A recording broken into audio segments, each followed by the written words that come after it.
IT software सोल्युशन्सचे संचालक, तसंच Aparna Chavan madam, एक दिशा मनवंतर ह्या संस्थेच्या त्या संस्थापक आहेत, आणि प्रिया खैरे पाटील त्या कवयित्री, लेखिका आणि सामाजिक कार्यकर्ते आहेत. तसंच आजच्या उत्सव मूर्ती अर्थात आपल्या लेखिका उत्तमाताई ह्या चौघांनाही मी व्यासपीठावर स्थानापन्न होण्याची विनंती करते. एक मिनिट.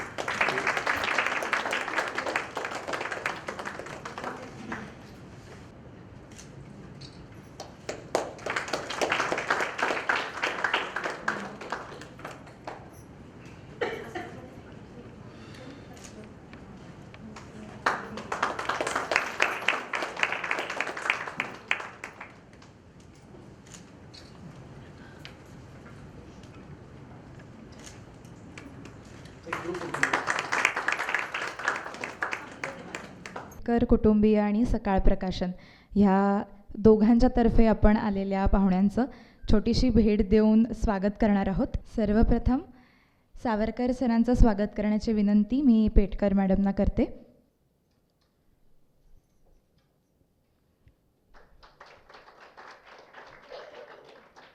यानंतर प्रिया मॅमचं स्वागत करण्याची विनंती मी वसंत पेटकर सरांना करते. सकाळ प्रकाशनाकडून काही पुस्तकं आपण ह्या स्वागतासाठी सगळ्या मान्यवरांना भेट देतोय.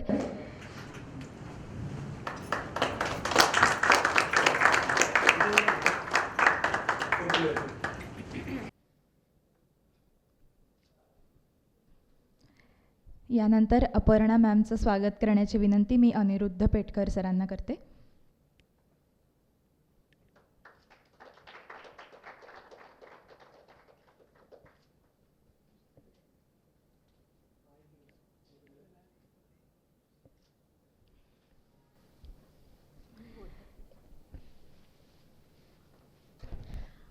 या कार्यक्रमाचं सूत्रसंचालन तेजस्विनी करते, तेजस्विनी गांधी कुलकर्णी.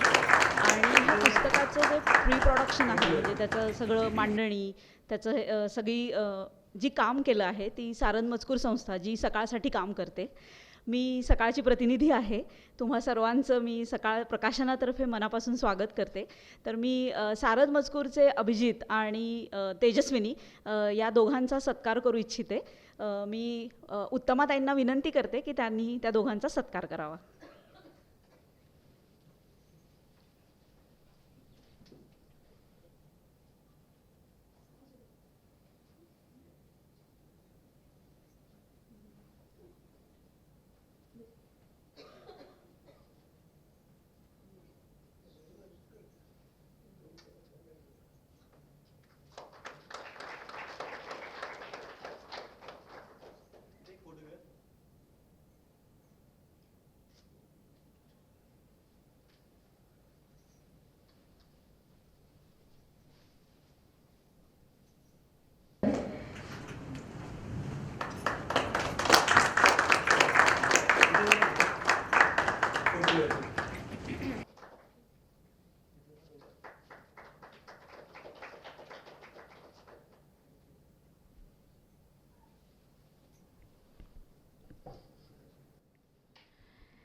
एक छोटीशी गोष्ट ऐकली होती की एक MA मराठी करणारा विद्यार्थी असतो आणि त्याला खूप कविता लिहावीशी वाटत असते, पण त्याच्याकडून काही होत नसतं किंवा तो जे काही लिहितो ते त्याला आवडत नसतं. म्हणून तो त्याच्या शिक्षकांकडे जातो आणि म्हणतो की मी लिहितो आहे पण मला काही मनासारखं माझं लिखाण होत नाही आहे. कॉलेजमध्ये त्यांचं जे मराठी डिपार्टमेंट असतं तिथे बसून ते दोघं बोलत असतात. ते म्हणतात की हरकत नाही, तू माझ्याबरोबर एक 10 मिनटं चल. त्यांच्या कॉलेजच्या शेजारी एक तळं असतं, ते त्याला तळ्याकाठी नेतात आणि तळ्यामध्ये ढकलून देतात. त्याला काही पोहता वगैरे येत नसतं, तो खूप प्रयत्न करतो वर यायचा, पण त्याला काही जमत नाही आणि तो आता बुडणार त्या क्षणी ते शिक्षक त्याला बाहेर काढतात. तो म्हणतो तुम्ही काय केलं? मी साधा प्रश्न तुम्हाला विचारला. तर त्या शिक्षकांनी दिलेलं उत्तर मला खूप आवडलं आणि ते कुठेतरी मला लिखाणाच्या स्फूर्तीशी जोडलं गेलं असं वाटतं. शिक्षक म्हणाले की श्वास घेण्यासाठी जेवढी धडपड तू त्या तळ्यात करत होतास, तेवढी धडपड जेव्हा तुला कविता लिहिण्यासाठी करावीशी वाटेल, तेवढी तळमळ जेव्हा तुझ्या हातून जागी होईल, किंवा श्वास घेण्याशिवाय मला पर्याय नाही, श्वास घेण्यासाठी म्हणून जेवढे प्रयत्न तू करत होतास, तेवढे जेव्हा तू त्या कविता लिखाणासाठी करशील, त्याच वेळी मला वाटतं तुझ्याकडून एक उत्तम कविता लिहिली जाईल.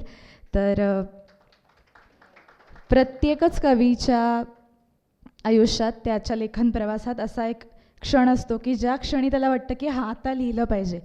तर ह्या अशा असंख्य क्षणांनी मिळून आजचं हे पुस्तक बनलेलं आहे असं मला वाटतं. जवळपास 80-85 वर्षात आलेले हे सगळे क्षण ह्या पुस्तकात एकवटलेले आहेत. ह्या उत्स्फूर्ततेच्या किंवा ह्या साहित्य निर्मितीच्या प्रवासात होणाऱ्या आनंदाच्या पाठीमागे सकाळ प्रकाशन गेली अनेक वर्ष उभं राहतंय. तसंच ते याही पुस्तकाच्या मागे उभं राहिलं. ह्या संदर्भात सकाळ प्रकाशनाची काय भूमिका आहे ते सांगण्यासाठी मी अमृता मॅडमना विनंती करते की त्यांनी आपल्याशी संवाद साधावा. थँक्यू तेजस्विनी. आदरणीय व्यासपीठ, विकास सावरकर सर, प्रियाताई, अपर्णाताई आणि अर्थात आपल्या आजच्या उत्सवमूर्ती उत्तमाताई, ह्या सर्वांचं मी सकाळ प्रकाशनातर्फे मनापासून स्वागत करते. आणि अर्थात तुम्ही सगळे प्रेक्षक खूप लांबून आला आहात. काही जण नाशिकवरून आली आहेत, काही पुण्यातनं आली आहेत, काही औरंगाबादवरनं आली आहेत.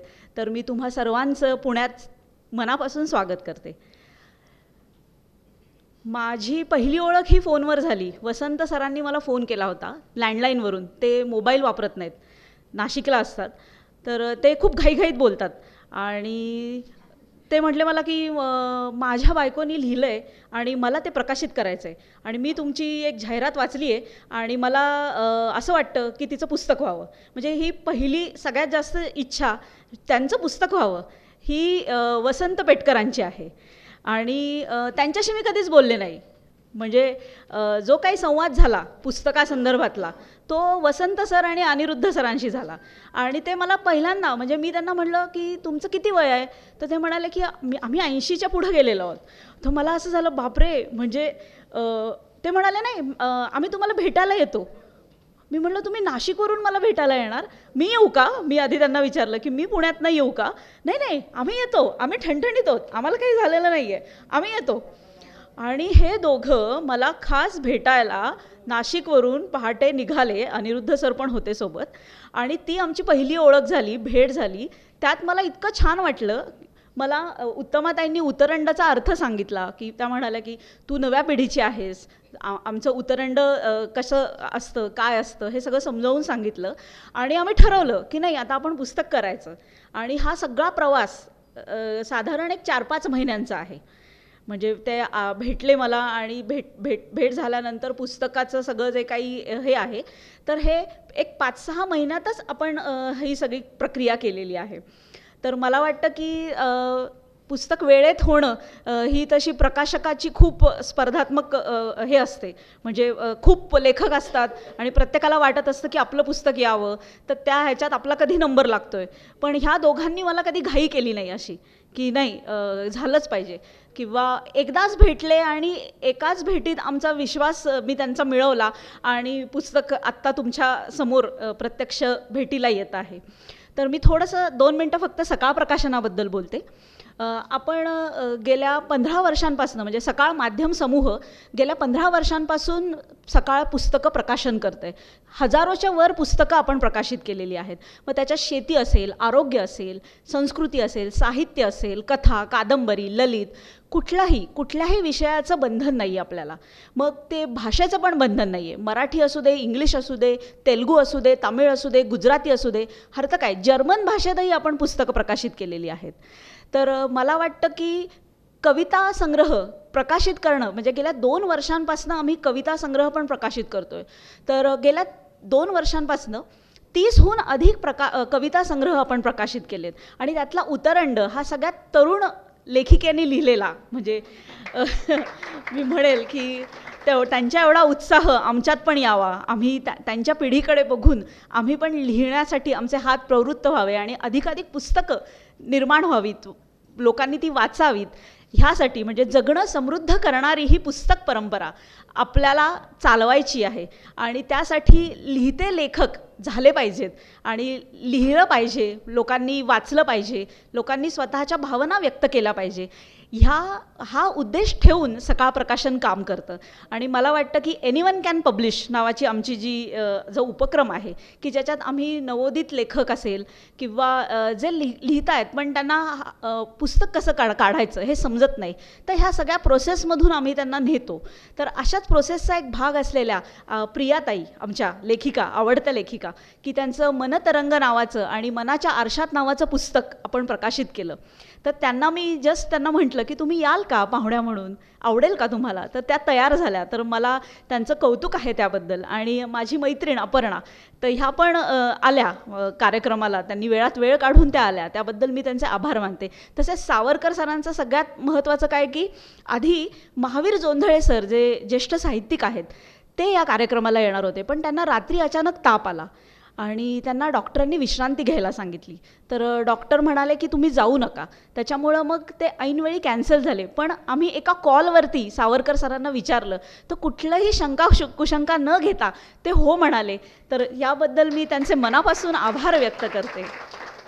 आणि तुम्ही सगळेजण इथे आलात, सकाळ प्रकाशनातर्फे मी तुमचं स्वागत करते. आणि आपण आता लवकरच कार्यक्रमाला सुरुवात करूया असं मी तेजस्विनीला सांगते आणि माझे 2 शब्द थांबवते. धन्यवाद.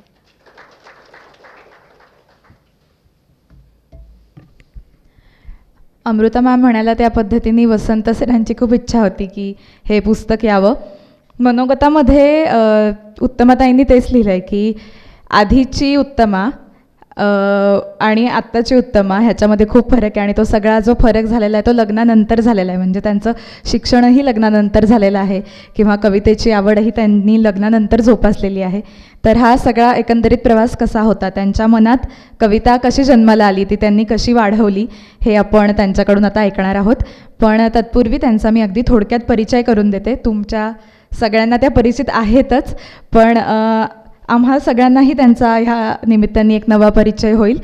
तर थोडक्यात त्यांचा परिचय सांगते.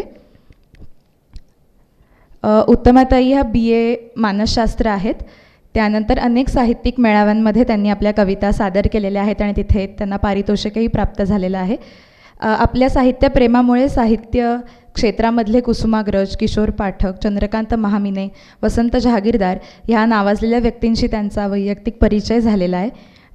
दैनिक गावकरी, ग्रामलेखा, ग्रामकन्या, अक्षरबंध, मंगलमूर्ती ह्या नियतकालिकात त्यांनी त्यांचं लिखाण प्रसिद्ध केलेलं आहे. त्याचबरोबर पुणे, नाशिक, जळगाव आणि औरंगाबाद इथल्या आकाशवाणी केंद्रावरून बालनाट्य, कथा, काव्य ह्याच्या वाचनाचं प्रसारणही त्यांनी केलेलं आहे. साहित्य संगीतात रुची आणि गायनाचा छंद असलेल्या अशा ह्या उत्तमाताई आहेत. मी त्यांना विनंती करते की त्यांनी त्यांचं मनोगत व्यक्त करावं. पण तत्पूर्वी 2च मिनटं मला त्या कव्हरविषयी तुमच्याशी बोलायचं आहे की पुस्तकाचं जे आपण तिथे मुखपृष्ठ बघतो आहोत तर मागे उतरंड आहे अर्थातच. आणि जेव्हा अर्थ मला समजला की उतरंड नाव त्यांनी का दिलं आहे, तर त्याच्यामध्ये धान्य आणि हे सगळं साठवलं जातं आणि मग ते जेव्हा जेव्हा वेळ येईल, प्रसंग येईल तसं तसं वापरलं जातं. तर मला नक्की असं सांगायला आवडेल की पुढे जी लहान मुलं बसली आहेत ती आमच्या पिढीचं नक्कीच प्रतिनिधित्व करणारी आहेत आणि त्या उतरंडीमधून आम्हाला जे जे काही लागेल ते आम्ही नक्कीच वापरू. ह्या कविता संग्रहाच्या या उतरंड जी काही आपल्यासमोर ठेवलेली आहे त्याचा नक्कीच मला वाटतं पुढच्या पिढीला फायदा होईल. ही सगळी प्रक्रिया कशी होती तर त्यानिमित्त थोडंसं त्यांनी आपल्याशी बोलावं अशी मी त्यांना विनंती करते.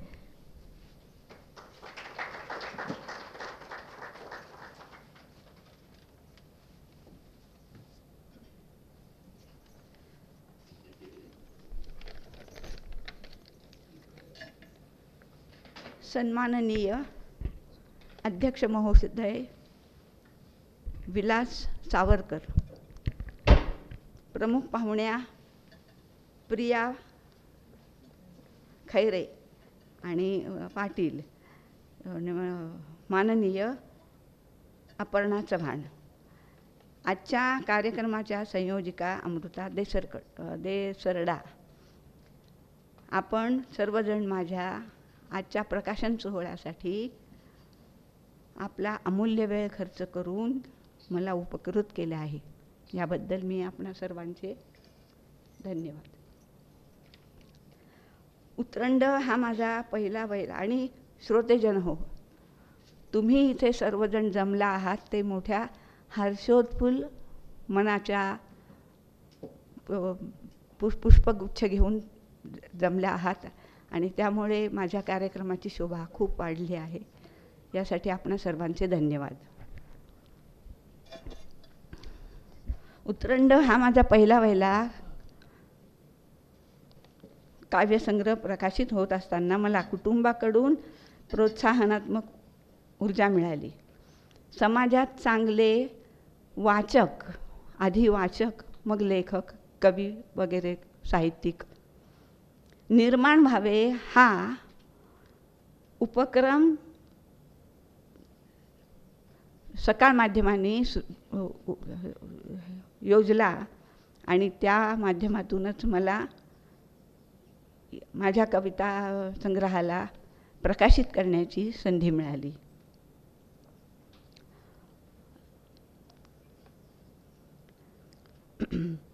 इतकेच काय, पण आता बसलेल्या सगळ्या श्रोतृजनातही कोणाला ह्या माध्यमातून जर साहित्य सेवा करायची असेल तर ते या क्षेत्रात पदार्पण करू शकतात, करणं त्यांना शक्य आहे.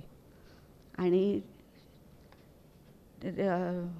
हे सकाळ माध्यमातून तुम्हाला ज्येष्ठ आणि श्रेष्ठ सगळ्या प्रकारच्या वैचारिक पात्रतेच्या समाजाचा तुमच्याशी संपर्क होऊ शकेल असं मला निश्चित वाटतं. साहित्य हा प्रकाशाचा, ज्ञानवर्धनाचा मार्ग आहे आणि त्याच्यातून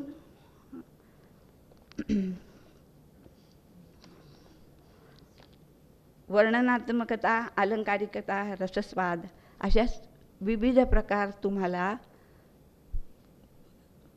हिऱ्याच्या पैलूप्रमाणे सापडतील. यासाठी हा मार्ग चोखाळून, हा मार्ग स्वीकारून तुम्ही हे नक्कीच पडताळून पाहू शकतात. आणि यासाठी तुम्हाला गरज आहे ती वाचनाची. तुम्ही वाचा आणि असे थोरांचे विचार, लेखकांचे विचार, मनातील त्यांच्या तुमच्या पुढे जाण्यासाठी केलेले मार्गदर्शन या सगळ्याचा विचार लक्षात घ्या. यासाठी तुम्हाला सकाळ माध्यमाची सकाळ माध्यमाचे सर्वतोपरी सहाय्य मिळू शकेल. माझे लेखन वृत्तपत्रे, मासिके, दिवाळी अंक, आकाशवाणी या मार्गाने प्रसिद्ध होत गेलं आणि त्यामुळे मला सात्विकतेचा प्रत्यय आला. ह्याच्यापेक्षा आणखी काय पाहिजे? पहिले पाऊल टाकलं तर आपण पुढे जाऊ शकू असे आपले ज्येष्ठ कवी म्हणून गेले आहेत. धावत्याला मार्ग आहे, थांबला तो संपला, थांबला तो संपला. यासाठी थांबू नका, वाचत राहा, लिहित राहा, तुमच्या भावना व्यक्त करीत राहा. आपण केलेली एखादी गोष्ट इतरांना आवडली, रुचली, पटली तर तो आपल्या पाठीवर शाबासकीची थाप देतो आणि तीच आपल्याला पुढील प्रवासासाठी घेऊन जाण्याला मदत करते. यासाठी तुम्ही वाचा. आणि यासाठी मला तुम्हाला एक अनुभवाची गमतीदार गोष्ट सांगते. एकदा माझ्या सासूबाईंच्या जवळ मी जाऊन बसले आणि त्यांना म्हटलं, आत्या मला कविता सुचली आहे, मी तुम्हाला सांगते हं, ऐका. तर ही कविता माझ्या या संग्रहात आहे. जमवलेली काडीन काडी, जमवलेली काडीन काडी, जुळवलेली घडीन घडी. जमवलेली काडीन काडी, जुळवलेली घडीन घडी. उरल्या सुरल्याचा हिशोब, उरल्या सुरल्याचा हिशोब, मिळून बांधलेलं घर. उरल्या सुरल्याचा हिशोब, मिळून बांधलेलं घर. कोसळणारा आभाळही पेलून धरतो वरचेवर. तुम्ही कुटुंबाशी जोडून राहा, घर जोडून ठेवा आणि असं घर बांधा ज्यात तुम्ही जी काही साठवण केली आहे ती साठवण तुमच्या भवितव्यासाठी नक्कीच उपयोगी पडेल. त्या म्हणाल्या, शाबास शाबास, काय छान सुंदर सुचले तुला. अगं खूप खूप अर्थ आहे तुझ्या या कवितेत. आणि होईल हो, तुमचं लवकरच हक्काचं स्वतःचं घर होईल. मग त्यावेळी मी आशीर्वाद आणि शाबासकी हे दोन गोष्टी घेतल्या आणि कामाला लागले. गंमत अशी की गावकरीच्या रविवारच्या पुरवणीत माझी कविता छापून आली होती. अर्थातच हे काम यांचं होतं. त्यांनी ती कविता गावकरीपर्यंत कार्यालयात पोहोचवली होती. आणि मी मात्र मनात काय म्हटले, मी पाऊल पुढे टाकलं. माणूस कसा स्वार्थी असतो. काम केलं त्यांनी आणि महत्त्व दिलं मी माझं मला.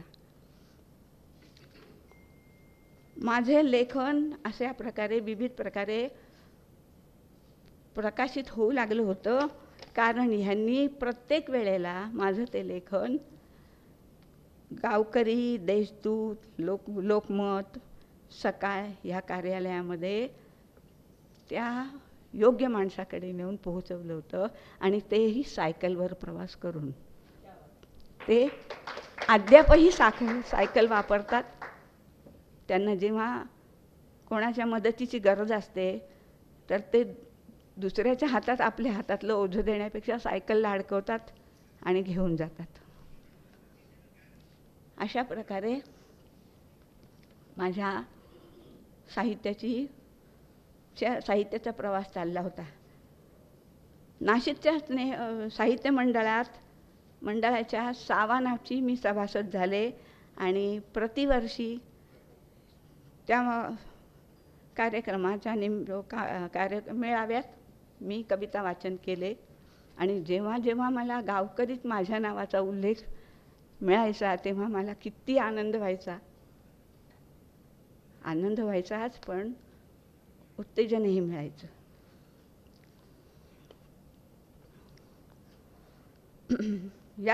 नंतर जळगाव, औरंगाबाद, पुणे, नाशिक या ठिकाणी आकाशवाणीवर माझे कार्यक्रम प्रसारित झाले.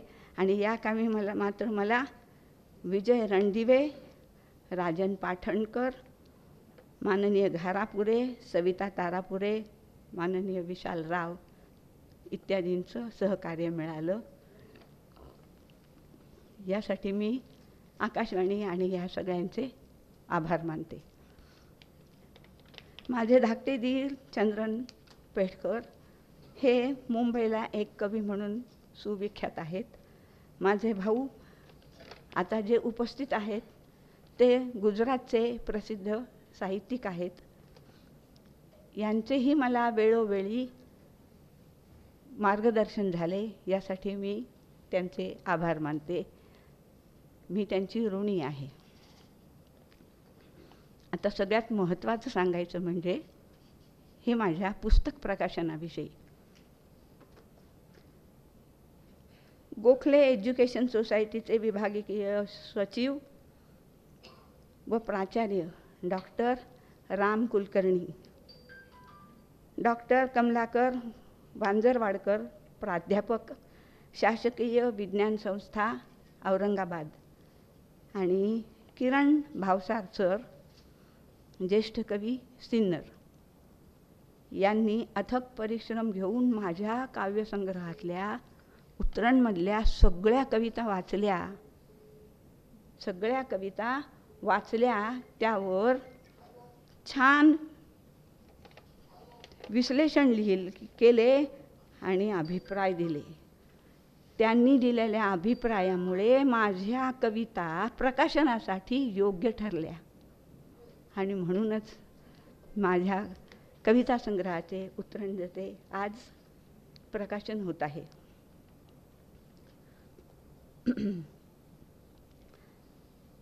माझी पुस्तक प्रकाशन होण्याची माझ्या मनात अजिबात कल्पना नव्हती, पण माझ्या भोवती जे होते त्यांनी मात्र हे ठरवलं होतं. त्यात माझा मुलगा अनिरुद्ध, त्यांनी जिद्दीने प्रयत्न केले. माझ्या न कळत, मला न सांगता त्याची ही धडपड सुरू होती आणि त्याने अखेर मला ह्या मुक्कामापर्यंत आणून पोहोचवलं. आमची मुले जगदीश, अंजली, सुना गीतांजली आणि पद्मश्री यांचे मला वेळोवेळी प्रोत्साहन आणि पुष्कळदा मार्गदर्शन देखील, सुना असूनही त्यांचं मार्गदर्शन मी घेतलेलं आहे. आता प्रत्येक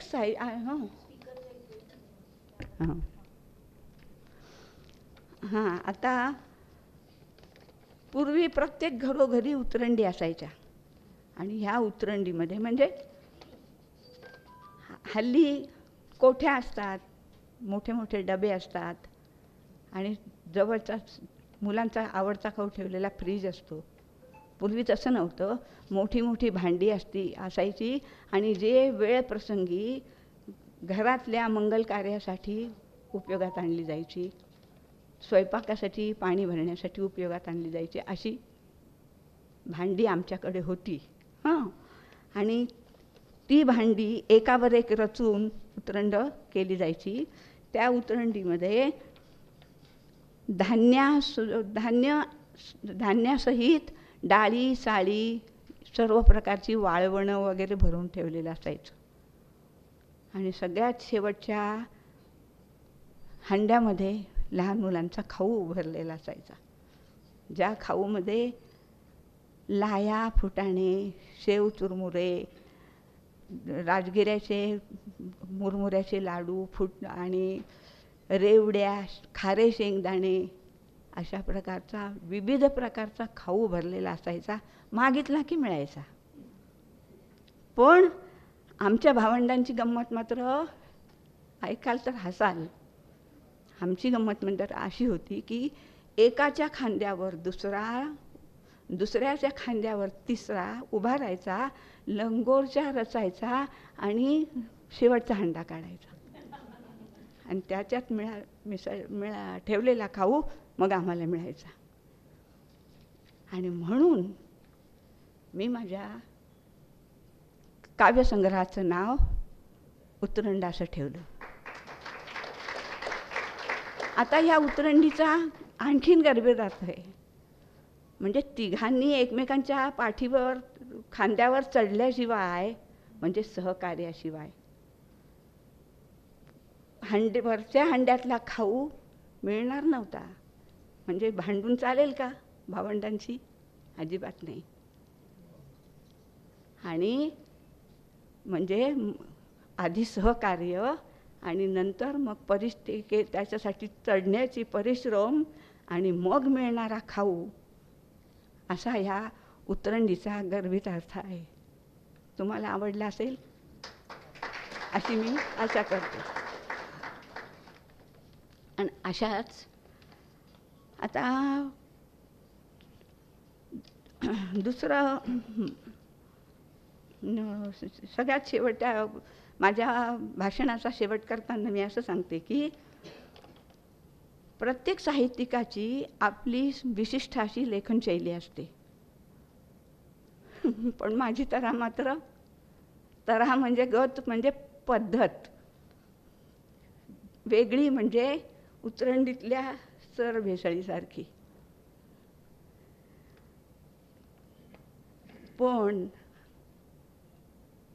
पण हे पुस्तक वाचल्याशिवाय तुम्हाला कळणार कसं? म्हणून पुस्तक हातात घ्या, वाचा आणि ती सरभैसळीची चव बघा. एवढं बोलून मी माझं भाषण 2 शब्द संपवतो.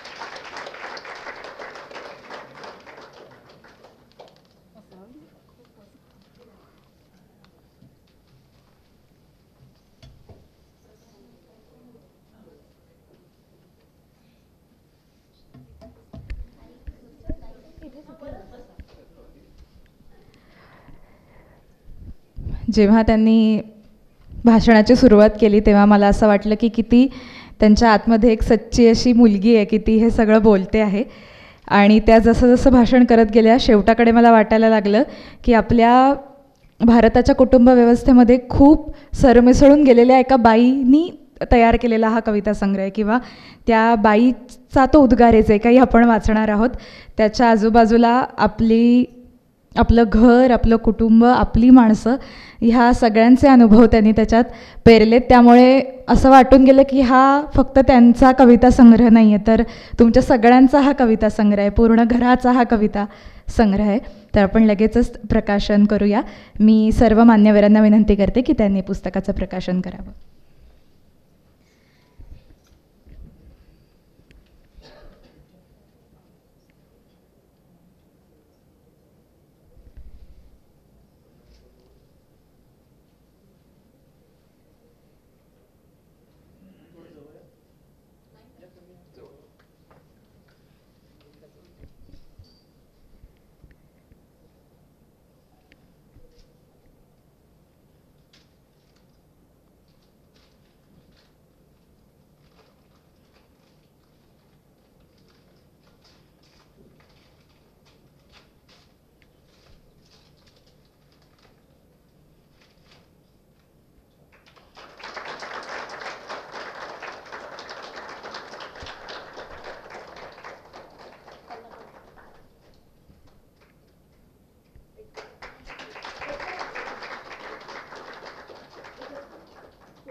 मनापासून धन्यवाद.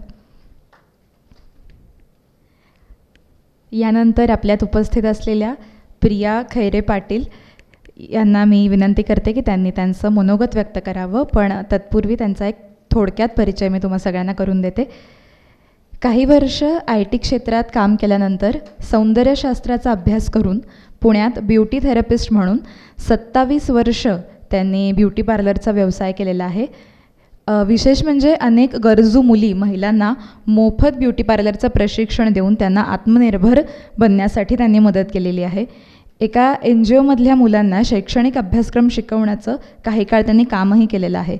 तसंच अंध विद्यार्थ्यांसाठी लेखनिक म्हणून त्या काम करतात. त्यांच्या असाइनमेंट्स किंवा त्यांचे पेपर त्या लिहून देतात. त्याचबरोबर सकाळ प्रकाशनाच्या माध्यमातून मनाच्या आरशात हा ललितलेख संग्रह, तसंच मनतरंग हा काव्यसंग्रह त्यांचा प्रकाशित झालेला आहे. मैफिल ह्या ब्लॉगच्या माध्यमातून अनेक विषयांवर त्या लेखन करतात. काही कवितांना लेखन आणि वाचन या प्रकारात काही कवितांना राज्यस्तरीय पुरस्कारही प्राप्त झालेले आहेत. तसेच कवितांना चाली लावून काव्यसंमेलनामध्ये त्यांनी त्या सादरही केलेल्या आहेत. अनेक मासिकांमधूनही त्यांचं लिखाण प्रसिद्ध झालेलं आहे. तर अशा आपल्या सकाळच्याच लेखिका प्रियाताई यांना मी विनंती करते की त्यांनी त्यांचं मनोगत व्यक्त करावं.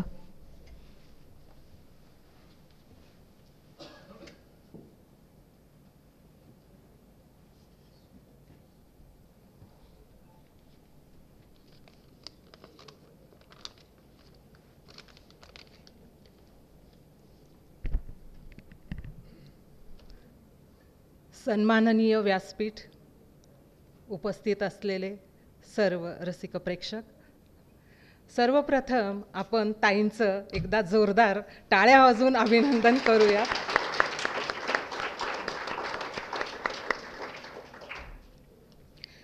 आजचा हा पुस्तक प्रकाशन सोहळा अनुभवताना मला माझ्या पुस्तक प्रकाशन सोहळ्याचे क्षण आठवले. त्या दिवशी माझ्या मनामध्ये आनंद आणि उत्सुकता याचं जे मिश्रण तयार झालं होतं, आज मला ते तसं ताईंच्या मनात तयार झालं असेल नक्की असं वाटतं. जेव्हा कविता करतो तेव्हा त्याचे ते जे क्षण असतात ते त्याला खूप आनंद देतात. त्या कवितेचे, त्याचे आप्तस्वकीय जेव्हा कौतुक करतात तेव्हा त्याला आनंदाबरोबर खूप समाधानही वाटतं. आणि जेव्हा तो आपल्या ह्या सगळ्या कवितांचा संग्रह पुस्तकाच्या रूपात सादर करतो तेव्हाचे त्याचे ते क्षण हे खूप अनमोल आणि अविस्मरणीय असे असतात. पण मनामध्ये एक थोडीशी हुरहुर पण दाटून आलेली असते की आपलं हे लेखन वाचक कशा पद्धतीने स्वीकारतील. असं म्हणतात की कवी हा संवेदनशील असतो, म्हणून तो आपल्या दैनंदिन जीवनातले जे प्रसंग, घटना किंवा ते अनुभव असतात आणि त्याबद्दलच्या त्याच्या भावना असतात तो कवितेच्या रूपात लिहित असतो. कविता आपल्याला जगणं शिकवतात. कवितेमुळं आपण अनेक गोष्टी शिकतो. तर का बरं? त्याच्यामध्ये हे मानवी भावना असतात, मनस्थिती असते आणि वस्तुस्थिती त्यात असते. कल्पना आणि अनुभव ह्यांचा माफक शब्दात गुंफन करून कवी आपल्याला त्यात अडकवत असतो. प्रत्येक कविता ह्या सारख्या नसतात, कारण प्रत्येक व्यक्तीच्या ह्या भावना हा तो त्याच्या शैलीत सादर करत असतो. आणि जेव्हा मी उतरंड ह्या काव्यसंग्रहाचं रसग्रहण केलं तेव्हा त्यात मला कवितांचे अर्थ, एक नाद आणि गेयता आढळून आली. आणि आजकाल जे मराठीमध्ये लोप पावत चाललेले जे शब्द आहेत ते कितीतरी नजरेसमोर आले. कित्येक कवितांमधून मला काहींची सकारात्मकता दिसून आली. उतरंड या काव्यसंग्रहामध्ये मानवी भावभावनांचे, नातेसंबंधांचे, निसर्गाचे आणि सामाजिक व्यथा अशा अनेक विषयांवरचं काव्य माझ्या मनाला कधी सुखावून गेलं तर कधी अंतर्मुख झाले मी.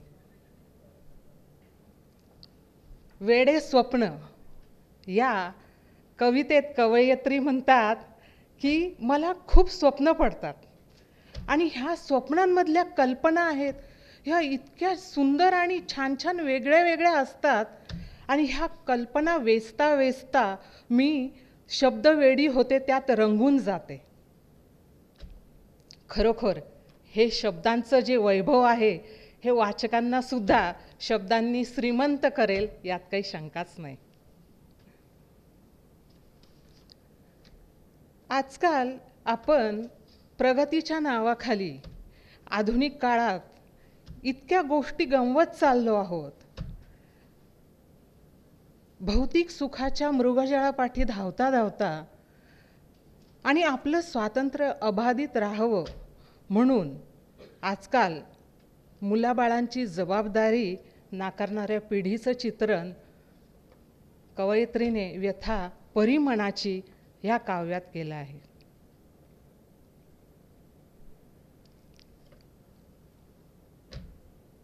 आज फादर्स डे पण आहे आणि आईवडिलांचं जे महत्त्व आहे ते सांगताना मला असं वाटतं की बाबा हा जगातला मोठा सल्लागार असतो आणि आईसारखं जगात जग नसतं असं म्हणतात. कारण आपल्या काळ वेळ बदलते, माणसं बदलतात आपल्याबरोबरची, पण आपले पालक हे सदैव आपल्याबरोबर असतात. आपल्याला ठेच लागली की आपण म्हणतो आई ग, आणि एखादं मोठं संकट आलं की आपण म्हणतो बापरे.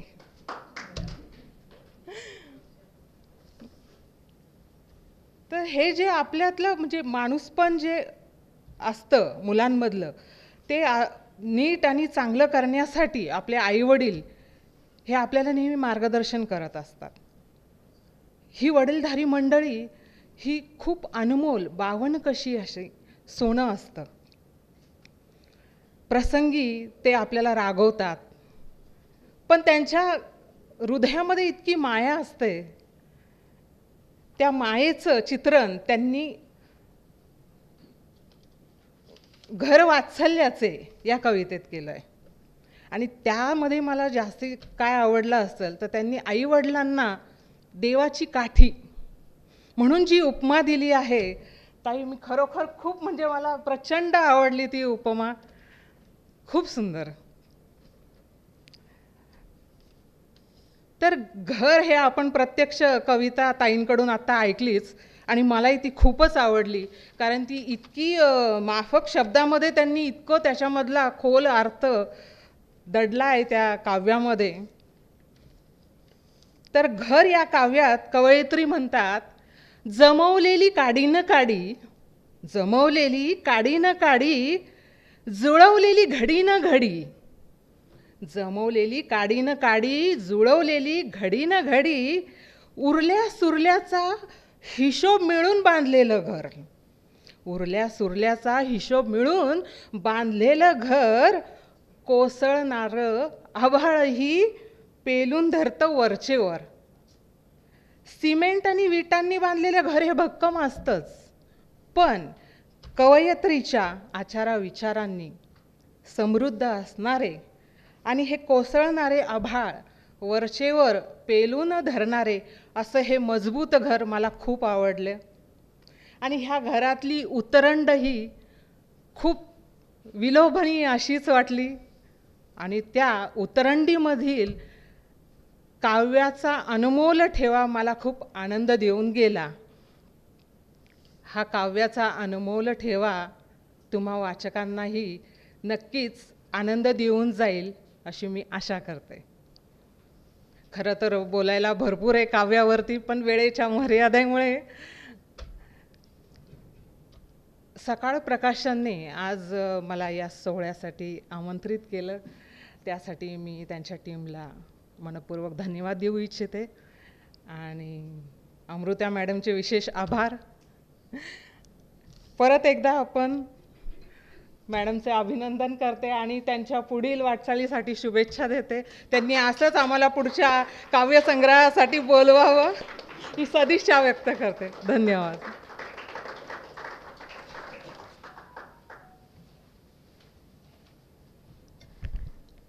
मनापासून धन्यवाद ताई. आपल्यात आत्ता आगरकर इन्स्टिट्यूटचे संचालक डहाके फाळकर हे उपस्थित आहेत, तर त्यांचंही मी सकाळ प्रकाशनाच्या वतीने मनापासून स्वागत करते. यानंतर आपण अपर्णा ताईंचं मनोगत ऐकणार आहोत, पण तत्पूर्वी त्यांचा थोडक्यात परिचय करून देते. त्यांचा परिचय जेव्हा माझ्या हातात आला तेव्हा मला असं वाटलं की केवढं काम केलं आहे त्यांनी आणि ह्याच्यातलं आपण काय काय सांगायचं. तर अगदी मला जे त्यातलं काही महत्त्वाचं वाटलं ते तुमच्याशी शेअर करते. त्या स्वतः एक उत्तम लेखिका आहेत, संपादिका आहेत, सायकोलॉजिस्ट आहेत. सायकोलॉजिस्ट म्हणून त्यांचं काम हे खूप मोठ्या प्रमाणातलं आहे. म्हणजे लेक्चरर म्हणूनही त्यांनी अनेक कॉलेजेस आणि शाळांबरोबर काम केलेलं आहे. तसंच आलोहा ह्या संस्थेतही त्या काम करत होत्या. त्याचबरोबर Suman rehabilitation centre, de addiction centre ह्यांच्याबरोबरही त्यांनी काम केलेलं आहे. तिथल्या वर्कर्सना फॅमिली काउन्सिलिंग करण्याचंही त्यांनी काम केलेलं आहे. आणि अर्थात त्यांचं साहित्य क्षेत्रात मोठं नाव आहेच, कारण मोनोकल्प नावाचं एक मॅगझिन त्या काढतात आणि त्या मॅगझिनला अनेक मोठे मोठे पारितोषिकंही मिळालेली आहेत. छोट्याच कालावधी म्हणजे अल्प कालावधीमध्ये खूप लोकांपर्यंत पोहोचलेलं असं हे मॅगझिन आहे आणि त्या स्वतः त्याच्या संपादिका आहेत. तर मी अपर्णाताईंना विनंती करते की त्यांनी त्यांचं मनोगत व्यक्त करावं.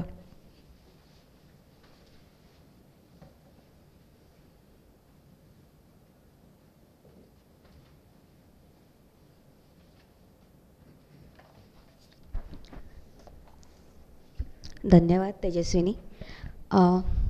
खरं तर फार गमतीशीर विषय आहे. जेव्हा मला अमृताचा फोन आला की मला तुला बोलायचं आहे आणि कविता आणि मन, पहिलं माझ्या मनात आलं अरे मन, दरवेळीच मनावरच काय बोलायचं मी कारण सायकॉलॉजिस्ट असल्याचा कदाचित हा एक काय म्हणतो आपण म्हणजे प्रॉब्लेम आहे की नाही मला माहीत नाही. प्रत्येक वेळी हा मनावर, आणि भेटलेला माणूस पण अगदी नातेवाईक, हा तुम्हाला मनातलं कळत असेल ना, म्हणजे हा मन अगदी आत्मज्ञानी असल्यासारखा मला कधी कधी असलेला प्रश्न पडतो.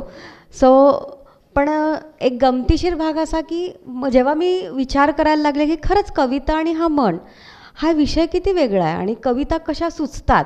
म्हणजे मला खरंच थँक्यू म्हणायचं आहे उत्तमाताईंना आणि अमृताला की कविता कशा सुचतात याचा सायकोलॉजिकली अभ्यास मी आठवड्याभरात केला.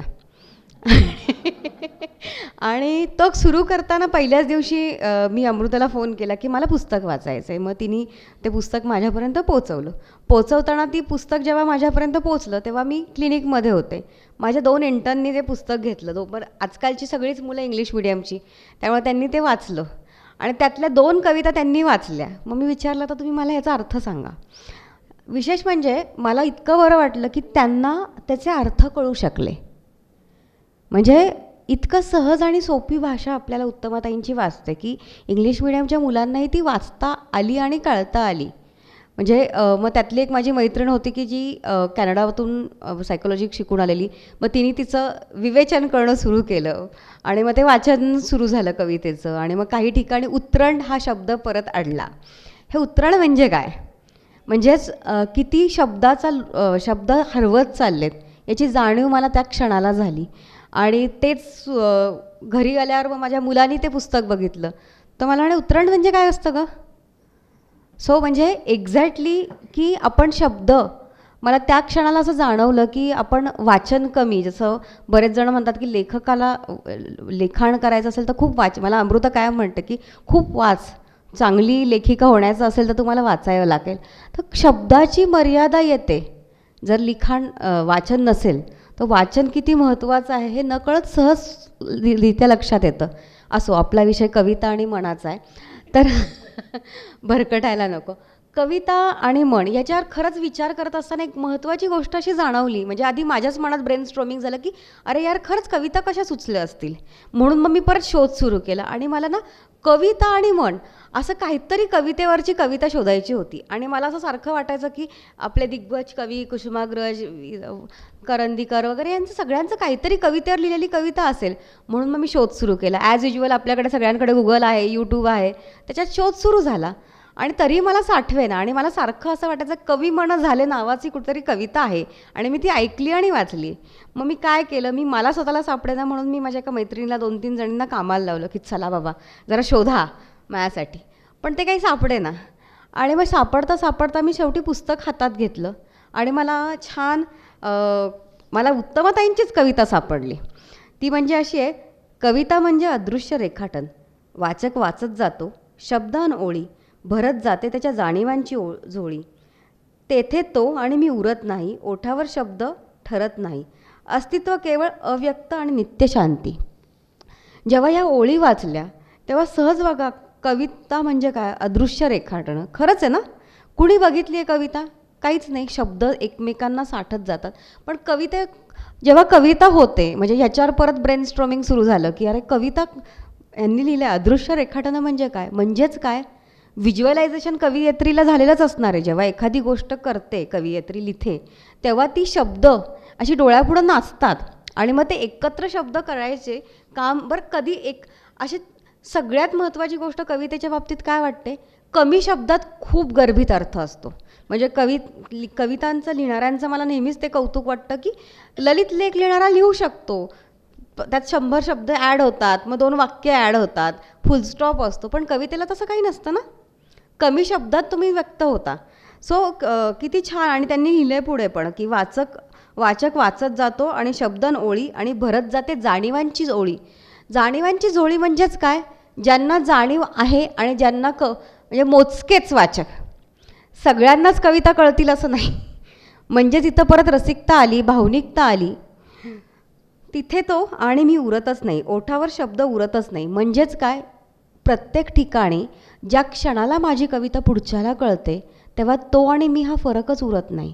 म्हणजे माझ्या आणि त्याच्या भावना एकत्रच आहेत असं एक समज त्या कवीला असतो आणि वाचकालाही असतो.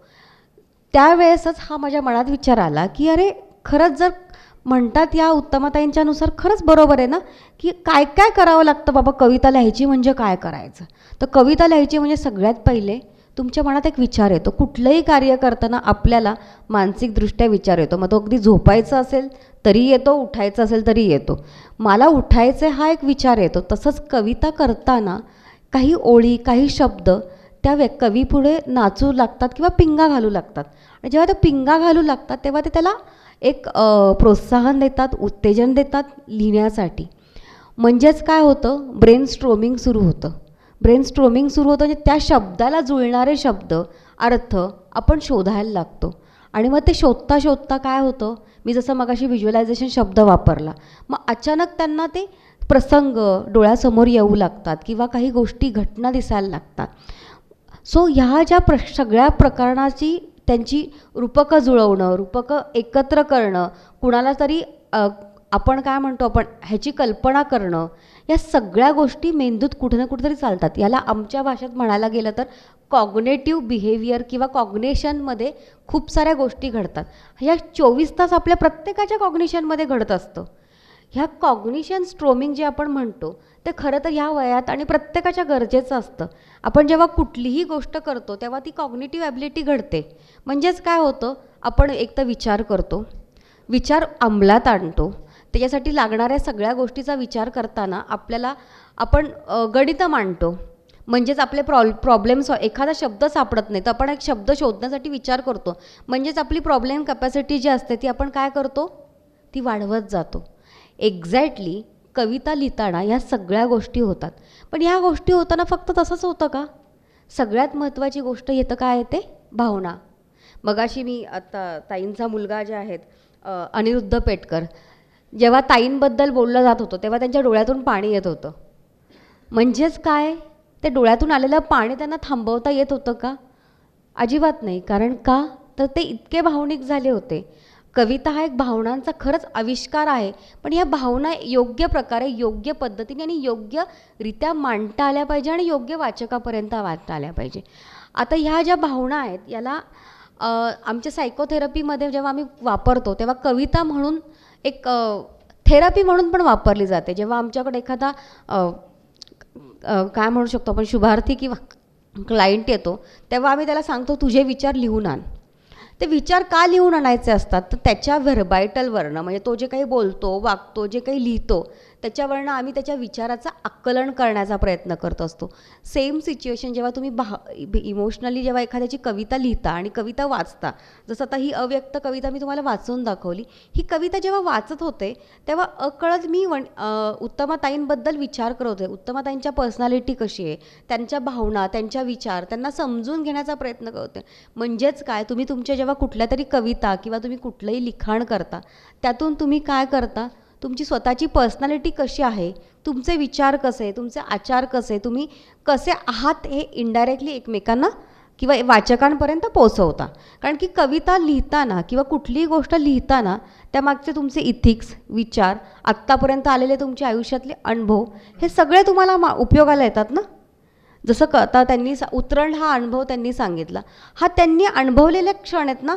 त्यांना आजही त्या आठवणी तितक्याच ताज्या आहेत की भाऊ बहीण आणि एकमेकांच्या वरतीत उभं राहून ते हंड्यातून खाऊ काढतात. म्हणजेच काय, त्यांच्या आठवणी त्यांनी जपल्यात, त्या जपलेल्या आठवणी त्यांनी शब्दरूपात मांडल्यात. सो फार सायकोलॉजी नाही मी बोलत. सो ह्या सामाजिक आणि इमोशनल या सगळ्याचा पण एक कुठे ना कुठेतरी याचा कवितेचा संबंध असतो. प्रत्येक वेळी आपल्या मनाचा सामाजिक मनावर आजूबाजूच्या सामाजिक रीतीचाही परिणाम होतो. जेव्हा जसं आता ह्यांचं वय आहे बघता, त्यांच्या सामाजिक वेळेचा, तसा आत्ताच्या माझ्या सामाजिकतेचा, या प्रत्येकाच्या लिखाणावर नकळत परिणाम होत असतो. म्हणजेच काय, तो आपल्या मनावर झालेला परिणाम असतो. जसं मी मगाशी म्हणलं की आत्ताच्या मुलं इंग्लिश मिडियमची आणि त्यांना ह्या कविता कळल्या. म्हणजे आत्ता कविता कळवणं किंवा कविता इतरांना समजून घेणं यासाठी किती शब्द कमी पडतात आपल्या भाषेतले. किंवा मला एकाने गमतीनिशी जेव्हा त्यांनी वाचलं तेव्हा त्यांनी मला सांगितलं की यातलं इंग्लिश ट्रान्सलेशन का नाही करता येणार. म्हणजेच काय की इंग्लिश ट्रान्सलेशन करून वाचणं, एकीने तर गंमत म्हणून अगदी ट्रान्सलेशनमध्ये टाकून वाचली. म्हणजेच ह्या सगळ्या ज्या गोष्टी आहेत आपल्याला कुठेतरी कुणाच्या तरी भावनांपर्यंत पोचायचं आहे, हा एक ह्या मागचा हेतू आहे. सो कविता लिहिताना जे काही ब्रेन स्ट्रोमिंग होतं ते खूप महत्त्वाचं आहे. हे प्रत्येकाच्या बाबतीत होतं, म्हणजे नुसतंच फक्त लिखाणाच्या बाबतीत होतं का, नाही, वाचकाच्या बाबतीत पण होतं. वाचक जेव्हा वाचतो तेव्हा त्या कवितेवर का खिळवून ठेवतं. म्हणजे आता वसंतदादांना जेव्हा असं वाटलं की नाही आपण आपल्या पत्नीच्या कविता आपण आणाव्यात. त्याचं कारण काय? कारण की ते वाचक म्हणून त्या कवितांकडे बघत होते. ते नक्कीच एक माझा नवरा म्हणून ते कर्तव्य त्यांनी सगळीच केली, गावकरीपर्यंत पोहोचवलं, सगळंच केलं. पण सगळ्यात महत्त्वाची एक वाचक म्हणून त्यांना कळत होतं की ह्या कविता माझ्या पत्नीने लिहिलेल्या कविता इतर वाचकांनाही वाचक इतकाच न्याय देऊ शकतील आणि त्या छान लोकांना ब्रेनस्टॉर्मिंग ठरतील. म्हणूनच त्यांनी हा प्रयत्न केला, खटाटोप केला. त्यांचा मुलगा, काही त्यांची सून, यांचा सगळ्यांचा जो काही प्रयत्न होता की कुठेतरी एका चांगल्या कविता किंवा चांगली झालेल्या साहित्यकृती वाचकांपर्यंत पोचावी आणि त्या वाचकांना एक स्वतःला वेगळं त्यातून मिळावं, हा एक त्यांचा प्रयत्न असावा असं मला नक्कीच वाटतं. एक छोट्याशा 2-3 गोष्टी वाचून दाखवते आणि मला लवकर संपूया आपण. त्यांच्या अनिरुद्ध पेटकरांच्या इथं लिहिलं आहे की इतका काळ उलटला सुचलेलं लिहून ठेवायला, आज मात्र उशीर नको, जपता येईल ते जपायला. माईच्या वहीतील या ओळी वाचल्यावर वाटते आता रसिकापर्यंत पोचायला खरंच उशीर नको करायला. तर एका मुलाच्या आईबद्दलच्या कविता किंवा आईबद्दलमध्ये एक साहित्यिक दडलेलं आहे याची जाणीव असणं आणि ती लोकांपर्यंत पोचवणं ही किती एक वेगळी भावना आहे.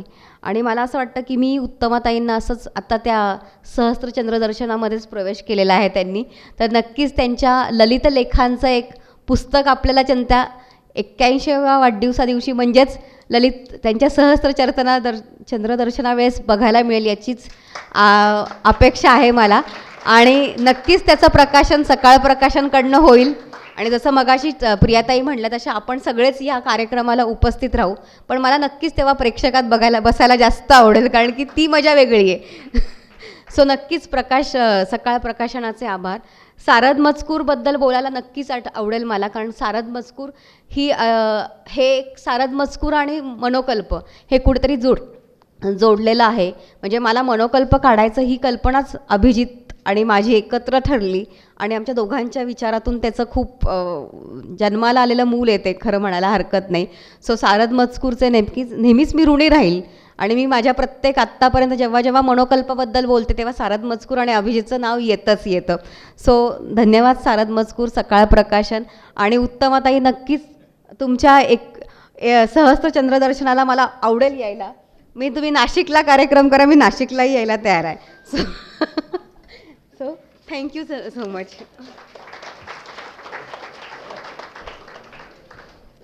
मनापासून धन्यवाद. यानंतर आपल्या परिवारापैकीच सौ विद्या वाघ यांना आपलं मनोगत व्यक्त करायचं आहे. मी त्यांना विनंती करते की त्यांनी आपल्याशी संवाद साधावा.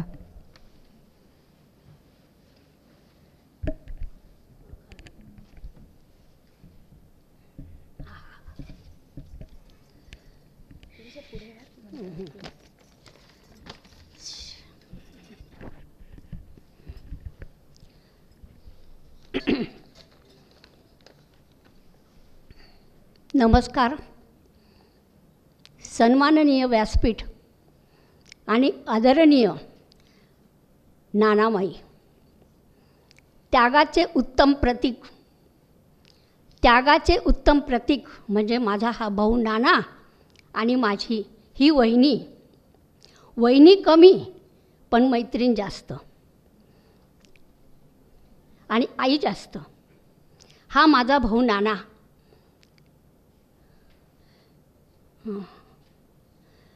प्रसंगी दोघांचे मनापासून मी आज या ठिकाणी अभिनंदन करते. पुस्तक प्रकाशनाप्रसंगी मी दोघांचे मनापासून अभिनंदन करते. भोळी भाबडी, निर्मळ मनाची माझी वहिनी, स्वतःच्या हौसेला, इच्छेला तिलांजली देऊन काटकसरीचे जीवन जगून आमच्या भावंडांचे लालन पालन पोषण शिक्षण लग्न करून आम्हाला आईवडिलांचे प्रेम दिले. उशिरा का होईना तिच्या ह्या गुणांना वाव मिळाला.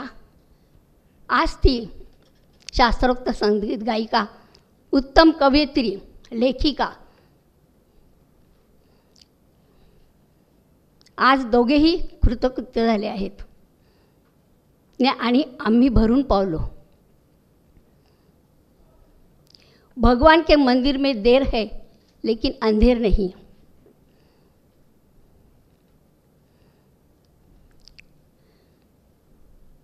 तिला लहान मुलांची आवड. सुट्टीत वैशू आणि चिमू, दिवाळी सुट्टी, मे महिन्याची सुट्टी मामाच्या गावाला. मग काय, मुली नि मामी, उत्तम संस्कार, गप्पा गोष्टीत मने रिझवणे, शिस्त आणि कामाची सवय दोघींनी आत्मसात केली. त्यामुळे त्यांची मुले आज यशाच्या शिखरावर आहेत. करील मनोरंजन जो मुलांचे, जडेल नाते प्रभूशी तयाचे. अशी ही आमची वहिनी. श्रमाची पराकाष्ठा,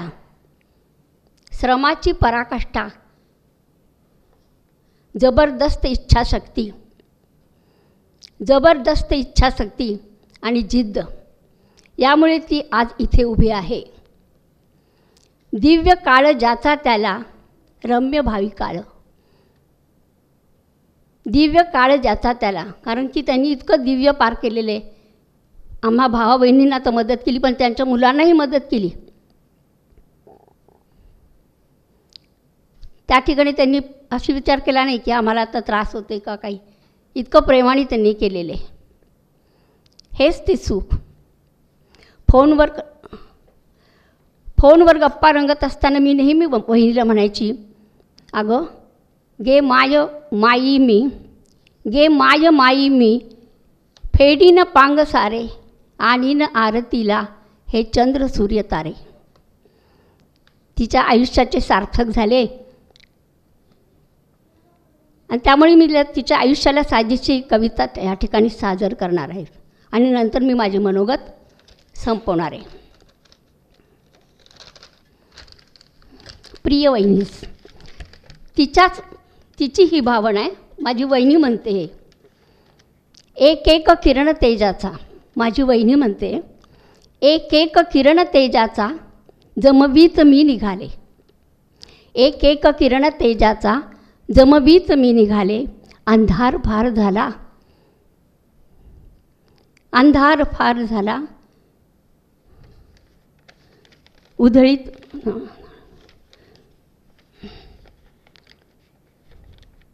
अंधार फार झाला उधळीत मी निघाले. वाटेत भेटले कोणी डोळ्यात तयांच्या पाणी. वाटेत भेटले कोणी डोळ्यात तयांच्या पाणी. आसू पुसून त्यांचे खुलवीत मी निघाले. कुणी नाचत गातच आले. मग्ध शब्द सुरात भरले. चैतन्य गीत अधरी घुमवीत मी निघाले.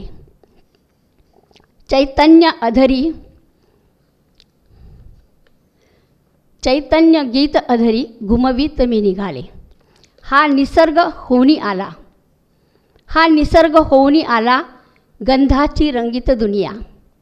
हा निसर्ग लेऊनी आला गंधाची रंगीत दुनिया. ते तुषार रसगंधाचे उधळीत मी निघाले. माझी वहिनी, हे भाग्य खरोखर माझे भेटली मला मानसे. हे भाग्य खरोखर माझे भेटली मला मानसे. हे जपणुकीचे ओझे मिरवीत मी निघाले. हे जपणुकीचे ओझे मिरवीत मी निघाले. त्या किरणांचे मग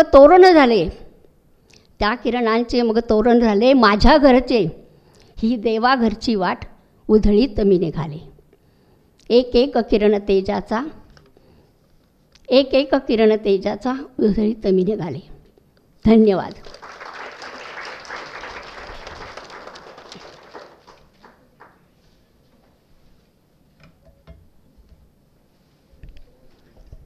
मनापासून धन्यवाद ताई.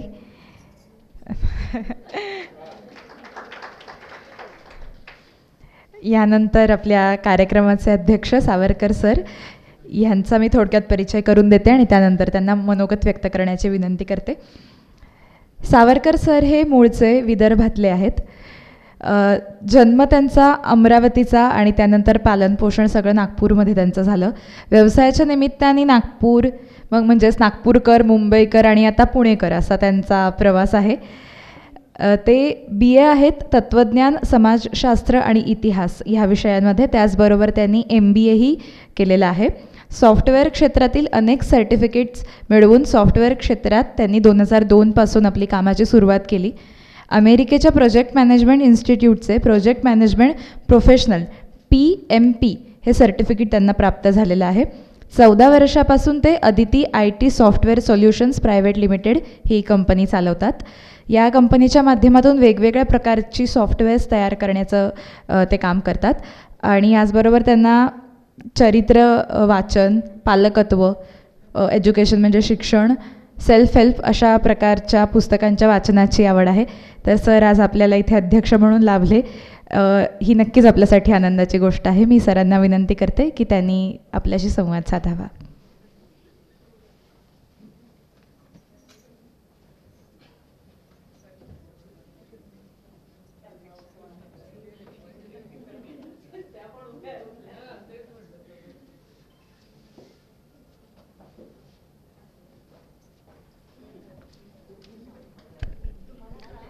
नमस्कार.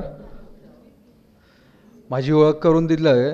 माझ्या त्यापेक्षा एक वेगळी ओळख मी तुम्हाला सांगतो. तुमच्यापैकी किती जणांनी रेल्वे स्टेशनवर अनाऊन्समेंट ऐकली आहे, ये गाडी आने वाली है, ये गाडी जाने वाली है? हां.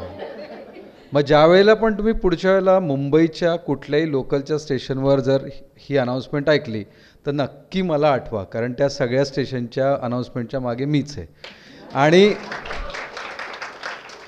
आणि जर ते धावत धावत दुसऱ्या प्लॅटफॉर्मवर, तिसऱ्या प्लॅटफॉर्मवर पळायला लावलं तर त्यावेळेला पण मला नक्की आठवा की काहीतरी गोंधळ यांनी घातलेला असेल किंवा तिथे काम करणाऱ्यांनी घातला असेल.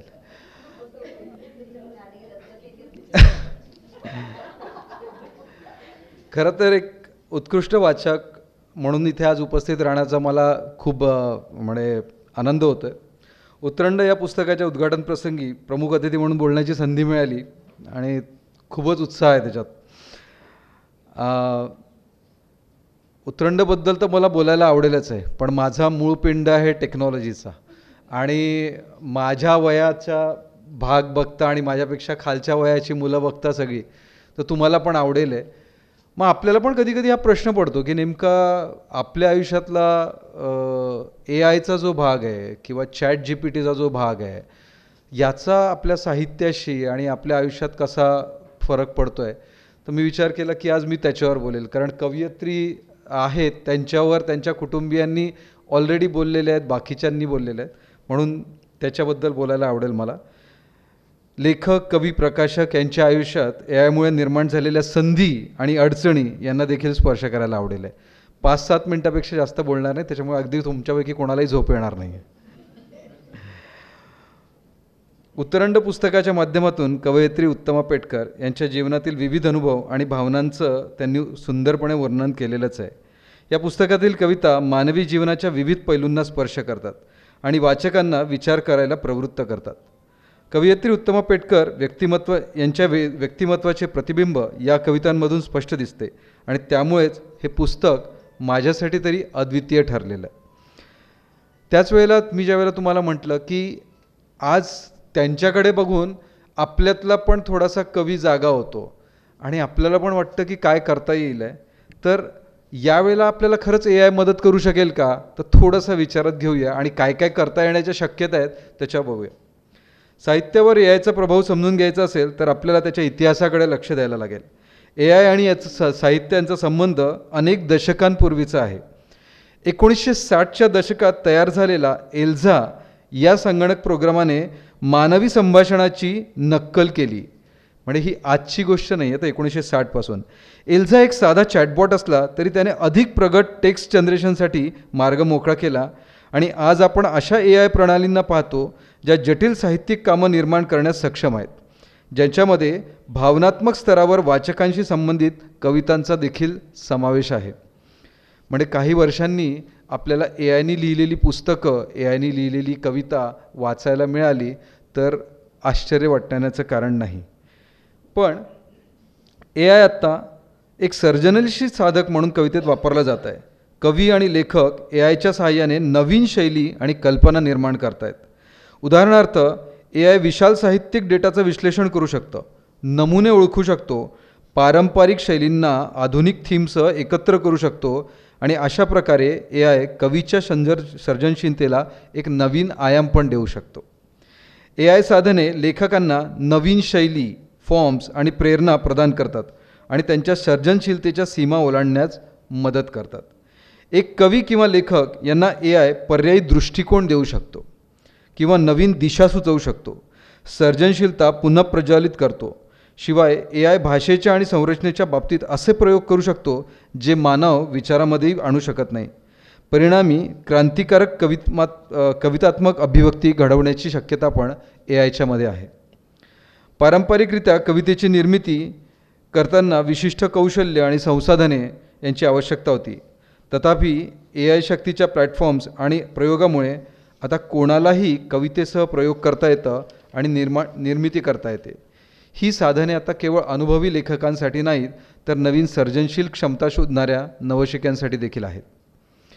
AI साहित्यातील वाचन अनुभवाला वैयक्तिक किंवा पर्सनलाइज करते. तुमच्यापैकी अनेकांनी ॲमेझॉनवर जर एखादी वस्तू ऐकली किंवा सर्च केली तर त्याच्यानंतर लगेचच त्याच्याशी संबंधित अनेक गोष्टी तुम्हाला दिसतात. त्याच्यामागे AIच काम करतं. हेच AI आता ज्यावेळेला तुम्ही पुस्तकं आणि कविता वाचायला सुरुवात करणार त्यावेळेला कसं काम करणार आहे, तर AI अल्गोरिदम वाचकाच्या गतकालीन निवडीचे विश्लेषण करून त्याच्या आवडीशी जुळणाऱ्या नवीन कवितांची शिफारस करू शकेल. या पातळीचं वैयक्तिकरण वाचकाच्या अनुभवाला समृद्ध करतं. वाचक आणि साहित्यिक कार्य याच्यातील दुवा आणखीन सखोल करण्याचं काम पण AI पुढे करणारच आहे. सो ही पण एक शक्यता निर्माण होते. येणाऱ्या काळात जरी AIचं साहित्यातील योगदान उल्लेखनीय असलं तरी महत्त्वाच्या नैतिक प्रश्नांना मात्र AIला सामोरं जायला लागणार आहे. ओरिजिनॅलिटी, ऑथरशिप आणि बौद्धिक संपत्ती यासारख्या मुद्द्यांचं समाधान करणं देखील गरजेचं आहे. एक AI निर्मित कविता कोणाच्या मालकीची आहे असा प्रश्न मात्र निश्चित पडणार आहे. प्रोग्रामर, वापरकर्ता की AI स्वतः? याशिवाय AIची निर्मित कामाची प्रामाणिकता याबद्दल देखील सतत वादविवाद होणारच आहेत. एखाद्या अल्गोरिदमद्वारे निर्मित कविता मानवी लिखाणाच्या एवढी समान खोली आणि त्याच्यात मानवी लिखाणाचा आत्मा असू शकतो का, हा प्रश्न अजूनही जटिलच आहे. त्याचा विचार करून आपल्याला AIच्या क्षेत्रात पुढे जायचं आहे. AIचे जर प्रयोग करून बघायचे असतील तर मी तुम्हाला काही गोष्टी सुचवेल आहे. कधीतरी ChatGPTचं नाव तुम्ही सगळ्यांनी ऐकलं आहे. तुमची आवडता लेखक, तुमची आवडती लेखिका, तुमचा आवडता कवयित्री असं यांना निवडा आणि त्यांचं जर साहित्य AIला दिलेलं असेल तर त्याच्या शैलीमध्ये, म्हणजे जर तुम्ही आत्ता जर म्हटलं की पु ल देशपांडेंच्या शैलीमध्ये आजच्या झालेल्या निवडणुकीवर एक भाष्य हवं आहे तर AI तुम्हाला तयार करून देऊ शकेल. किंवा तुम्ही मंगेश पाडगावकरांची एखादी कविता संग्रह त्याला द्या आणि त्याला सांगा की या मंगेश पाडगावकरांच्या वात्रटिका संग्रहाच्या हिशोबाप्रमाणे मला एक आजच्या या प्रसंगावर एक कविता निर्माण करून दे. हे देखील AI निर्माण करू शकतं. अशा अनेक संभावना आपल्याला निर्माण झालेल्या आहेत. भविष्यात पाहताना साहित्य क्षेत्रात AIचे संधी आणि आव्हानं दोन्ही मात्र रोमांचक आहेत. AI सतत विकसित होईल, सर्जनशीलता वैयक्तिकरणासाठी नवीन संधी देईल. तथापि नैतिक आणि प्रामाणिक संबंधित मुद्द्यांना देखील सामोरं जाणं आवश्यक आहे. आपण AI एक साधन नव्हे तर एक सहकारी, एक प्रेरक आणि एक कवी आणि साहित्यामध्ये नवीन घटक आणणारा, एक महत्त्वाचा योगदान देणारा आपला सहकारी आहे, या पद्धतीने त्याच्याकडे पाहूया. उतरंड या पुस्तकाच्या प्रकाशनाचा सन्मान करूया आणि कवयित्री उत्तमा पेटकर यांच्या उत्कृष्ट कार्याचं कौतुक करूया. तंत्रज्ञान आणि साहित्य यांच्या संगमाचा सन्मान करूया आणि याद्वारे येणाऱ्या अनंत शक्यतांचा आनंद घेऊया. मी तुम्हा सर्वांचे या तंत्रज्ञानाचे स्वागत करण्याचे आणि त्यांच्या शक्यता शोधण्याचे आणि तुमच्या सर्जनशील प्रवासाला कसे समृद्ध करू शकतो याचा विचार करण्याचं आवाहन करतो. तुमच्या सगळ्यांच्या वेळेसाठी धन्यवाद. सारद मजकूरचे अभिजित आणि तेजस्विनी, अनेक अनेक धन्यवाद, आभार. आणि सकाळच्या अमृतात तुमचे पण आभार. धन्यवाद.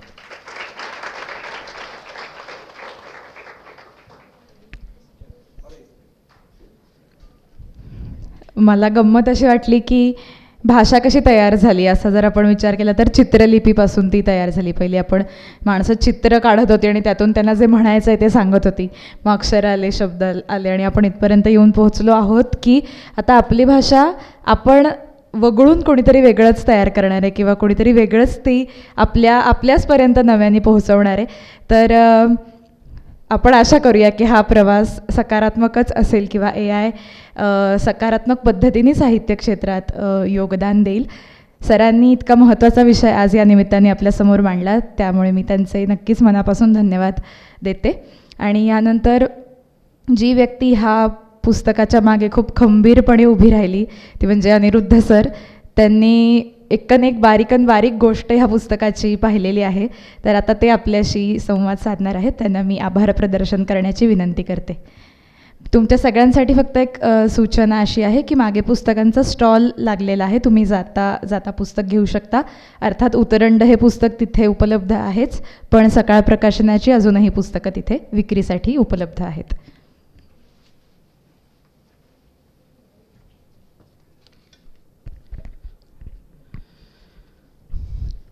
आजच्या या शुभदिनाच्या सर्वांना शुभेच्छा. सर्वांना माझा नमस्कार. उतरंड या काव्यसंग्रहाच्या प्रकाशनाच्या सोहळ्यासाठी आपल्याला आज लाभलेले प्रमुख अतिथी अध्यक्ष श्री विकास सर सावरकर, हे Aditi IT software solution company Pune याचे संचालक आहेत. प्रमुख अतिथी श्रीमती अपर्णा चव्हाण मॅडम, संस्थापक संचालक एक दिशा मनवंतर पुणे. तसेच प्रमुख अतिथी श्रीमती प्रिया खैरे पाटील मॅडम, कवयित्री, लेखिका व प्रख्यात समाजसेविका. कार्यक्रमाच्या संयोजिका श्रीमती अमृता देसरडा मॅडम, सकाळ मीडियाचे अधिकारी ज्यांच्या काव्यसंग्रहाचे नुकतेच प्रकाशन झाले त्या माझ्या मातोश्री सौ उत्तमा पेटकर, श्री वसंत अंबादास शेठ पेटकर, करन्सी नोट प्रेस नाशिकचे निवृत्त चीफ कंट्रोल ऑफिसर.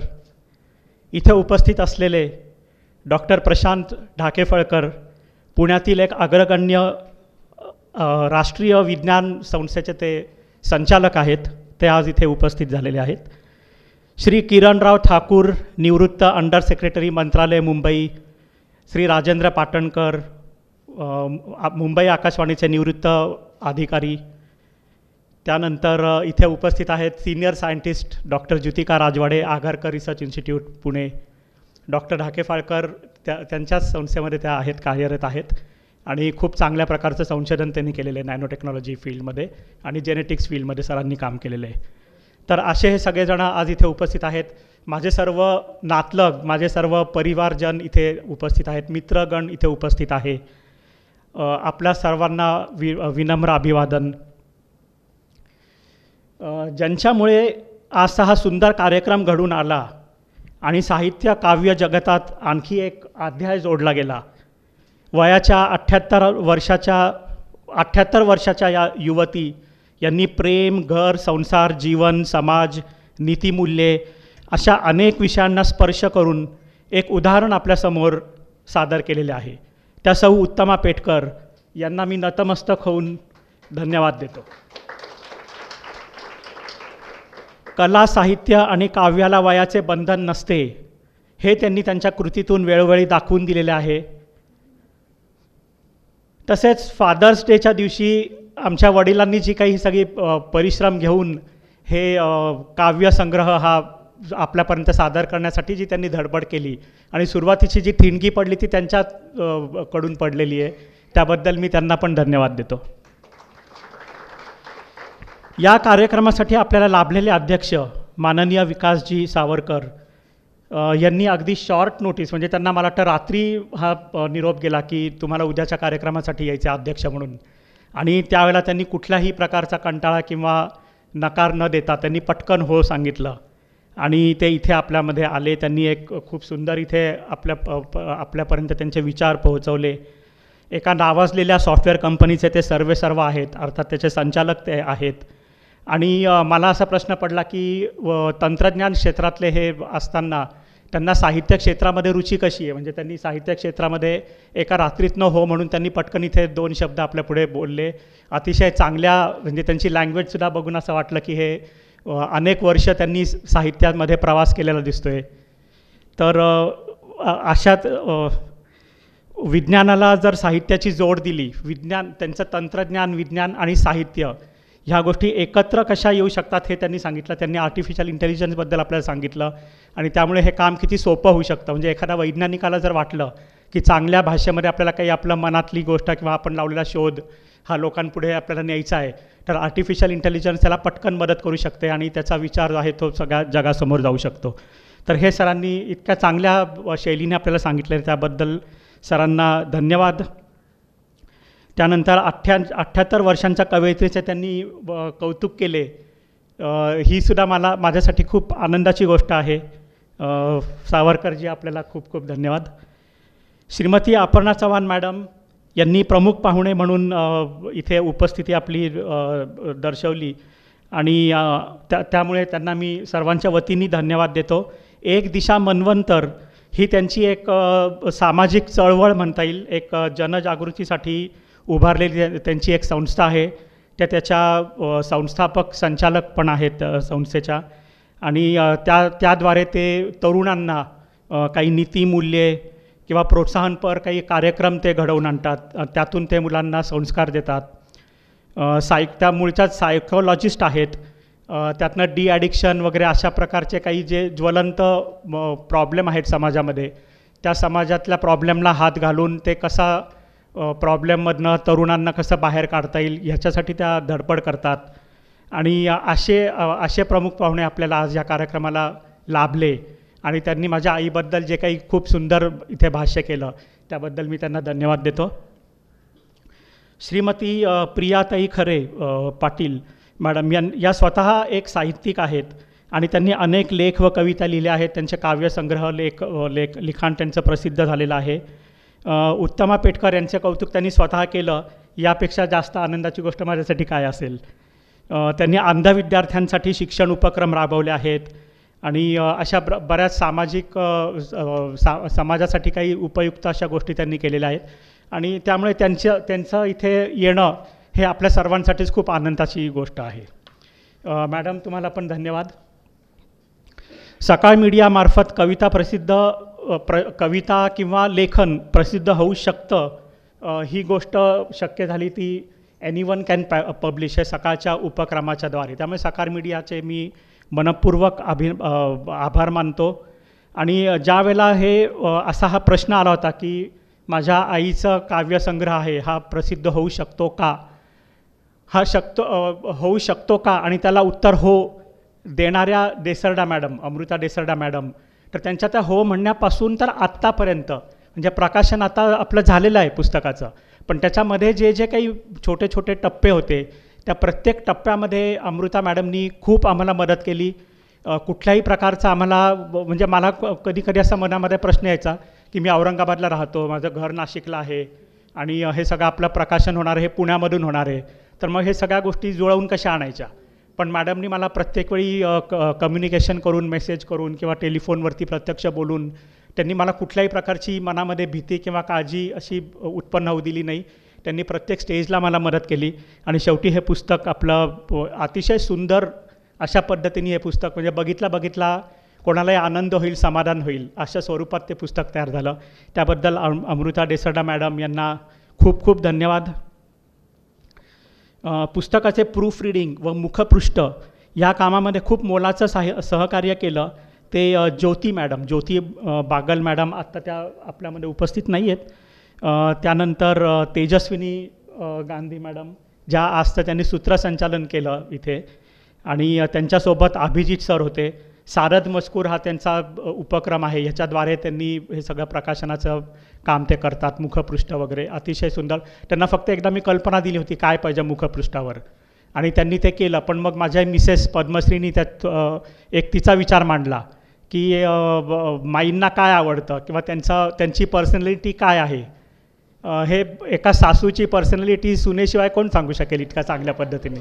तर ते काम तिने नेमकं केलं आणि तिने जसं सांगितलं, मी तेजस्विनी मॅडमला तसं सांगितलं, बागल मॅडम पण होत्या, ज्योती मॅडम, त्यांना मी सांगितलं आणि त्यांनी चटकन, म्हणजे तुम्हाला आश्चर्य वाटेल की मी सकाळी काहीतरी त्यांच्याशी बोललो असेल आणि दुपारी किंवा संध्याकाळपर्यंत मुखपृष्ठाचं एक रफ स्केच, पेन्सिल स्केचिंग त्यांचं तयार होतं.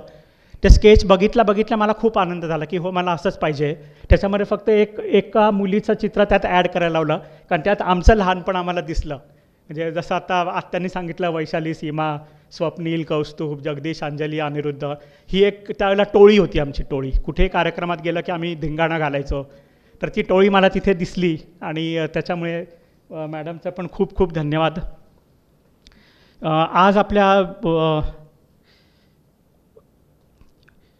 कार्यक्रम यशस्वी व्हावा याच्यासाठी सकाळनगर येथील हे सिमॅसिस इंटरनॅशनल इंटरडिसिप्लिनरी लर्निंग सेंटर जे आहे, या संस्थेचा अतिशय सुंदर सुसज्ज असा हॉल आपल्याला मिळाला आणि AC हॉल आहे. त्यामुळे जेव्हा मला फोनवरती कळलं की AC हॉल आहे, तेव्हा म्हटलं की हो, या दिवसात थोडंसं उष्णता किंवा थोडंसं पाऊस पण नुकताच पडून गेला आहे आणि ऊन पण पडते मध्ये, त्यामुळे थोडासा त्रास होईल. तर ह्या AC मुळे सगळ्यांनाच व्यवस्थित इथे बसून सगळं श्रवण करता येईल आजच्या कार्यक्रमाचं आणि बघता येईल व्यवस्थित. त्यामुळे मला आनंद झाला. तर हा असा इतका छान हॉल आपल्याला दिल्याबद्दल संस्थेचे मुख्य प्रभारी आणि संचालक साहेब आणि सर्व अधिकारी वर्ग यांनासुद्धा अगदी मनापासून मी धन्यवाद देतो. पुस्तक छपाई आणि प्रकाशनाची संपूर्ण जबाबदारी घेतली आहे ती सकाळ प्रकाशनाने, सकाळ मीडियाने. आणि त्यांचा जो उपक्रम आहे की एनीवन कॅन पब्लिश, ह्याद्वारे मी सुद्धा सर्वांना असं आवाहन करू इच्छितो की ह्याचा नक्कीच सगळ्यांनी उपयोग करून घ्यावा.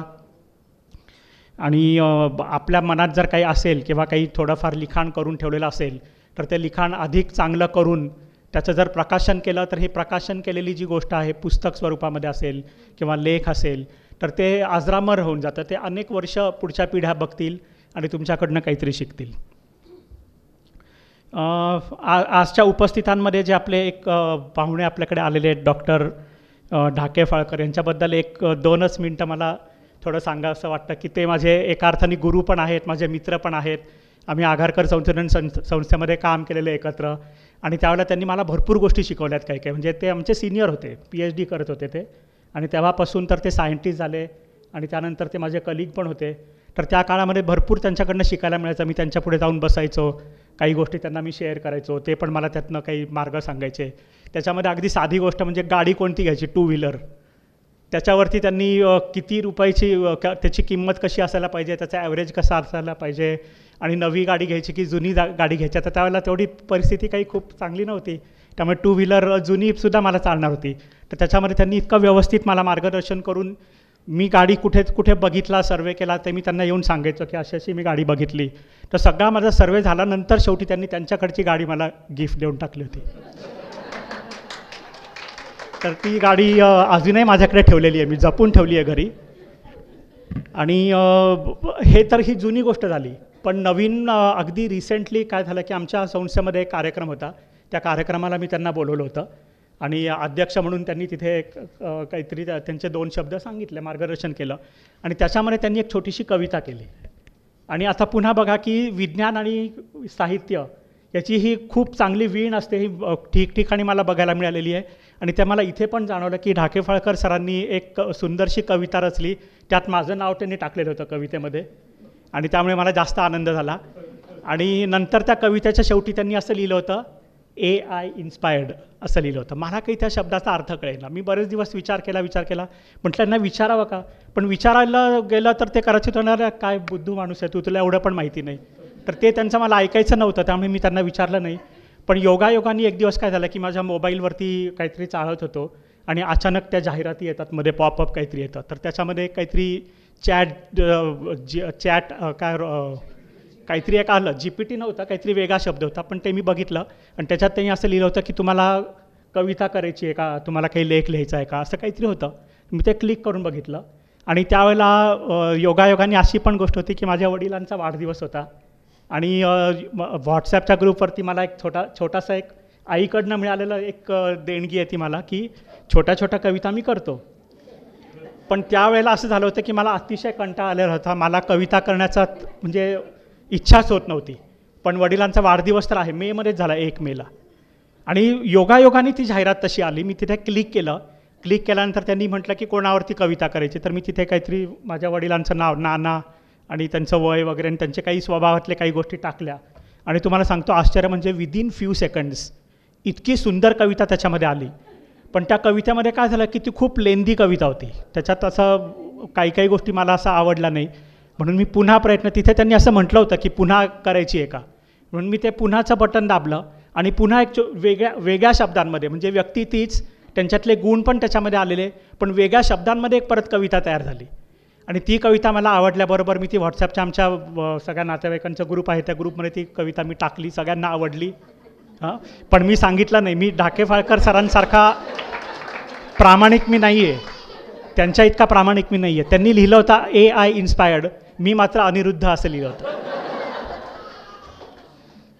पण म्हणजे एवढं तुम्ही हसताय सगळेजणं, पण आत्तापर्यंतच्या केलेल्या कविता ह्या सगळ्या माझ्याच होत्या. ही एकच कविता अशी झाली की ही मला AI कडनं आली, एक देणगी म्हणून ती आली.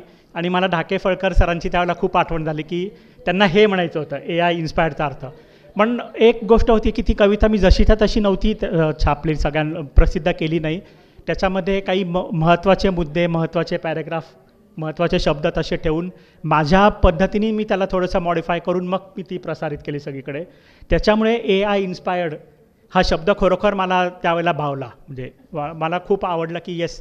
आणि हे जे नवोदित लोक आहेत ज्यांना असं वाटतं आपण काहीतरी करावं, त्यांच्या मनामध्ये इच्छा आहे, काही आयडियाज पण आहेत, तर त्या आयडियाज जर त्यांना डेव्हलप करायच्या असतील तर नक्कीच त्यांना या गोष्टीचा फायदा होऊ शकतो. ढाके फळकर सर, तुम्हाला खूप खूप धन्यवाद. तुम्ही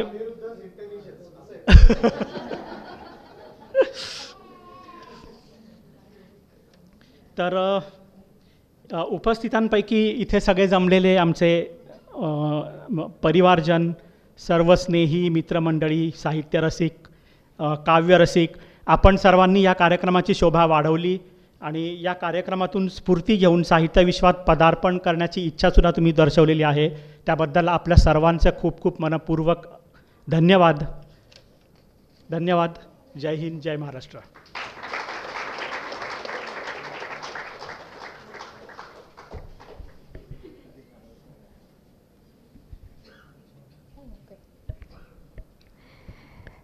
सरांनी जे आवाहन केलं की कोणी लिहित असेल तर आपल्याला पुस्तक प्रकाशित करायला हरकत नाही, तर मला वाटतं की पहिले सरांनीच करावं. आणि शीर्षकही तिकडून आलेलं आहे, AI इन्स्पायर्ड म्हणजे अनिरुद्ध इन्स्पायर्ड. त्यामुळे मला वाटतं काही हरकत नाही सरांनीच आता सकाळ प्रकाशनाकडून पुस्तक काढायला. अर्थात आजचा कार्यक्रम संपला आहे असं मी इथे जाहीर करते. तुम्हा सर्वांचे खूप खूप मनापासून धन्यवाद. तसंच व्यासपीठावर उपस्थित सर्व मान्यवरांचेही सकाळ प्रकाशनाकडून मी मनापासून आभार मानते. तुमच्या सगळ्यांसाठी जेवणाची सोय पहिल्या मजल्यावर केलेली आहे. 1 वाजता आपलं जेवण चालू होणार आहे. जेवणाचा आस्वाद घेतल्याशिवाय कोणीही जाऊ नये आणि पुस्तक विकत घेतल्याशिवायही कोणीही जाऊ नये. मनापासून धन्यवाद.